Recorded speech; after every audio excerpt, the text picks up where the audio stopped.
Apple sells 9 million iPhones on just their opening weekend. Microsoft announces their new Surface 2 and Surface Pro tablets. And yes, BlackBerry just found a new buyer, but it's not what you think.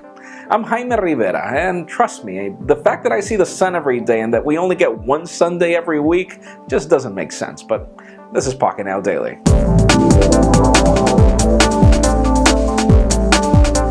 Let's start today off with the official news. I mean, for those of you thinking that Apple products are doomed, well, think again. The company has now broken another sales record with the iPhone selling 9 million units on their opening weekend, which pretty much breaks the record of last year's 5 million iPhones on opening weekend, and also trashes the record set by the Galaxy S3 and the Galaxy S4 in the past. It's obvious that the iPhone has sold in staggering numbers, even though we still don't know how many of these were iPhone 5Ss or 5Cs or 4Ss. You know, that's part of Apple's strategy. So obviously, right now, if you're interested in an iPhone, the iPhone 5S is going to be hard to find, but again, stay tuned. Apple is building them as fast as they can, according to Tim Cook.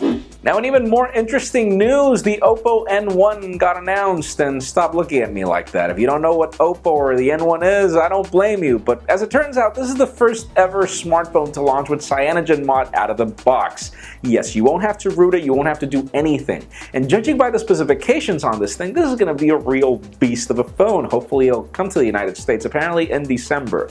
And as it turns out, that's not the only hot thing about this phone. You actually get a flipping camera at the back, meaning, you remember those dumb phones? I think those were Sanyos or Samsung phones like 10 years ago that had a flipping camera. Well, now you get the same option, so no more need for ugly selfies, so stay tuned for that. Now, in news that we still don't know what to make about, BlackBerry has just confirmed that Fairfax Financials plans to buy it for $4.7 billion. And no, this is not like when HP bought Palm and killed WebOS. This is more like the company going private, meaning they'll have more liberties to innovate because they won't have to deal with a board of directors or with a stock price or anything of the sort, though obviously it's still hard to know if that's the real intention. And yeah, for those of you that were wanting to get BBM over the weekend on Android and iOS, man, that was terrible. I had some terrible malware experiences on Android, so just buyers beware if they ever pull that out in the future. And yeah, $4.7 billion, that's really sad. Now, we've got some cool rumors of a new Nokia Lumia 929 being teased for Verizon, and what makes this device so special is that it actually points to be more of a Lumia 1520 variant, meaning this will be a phablet.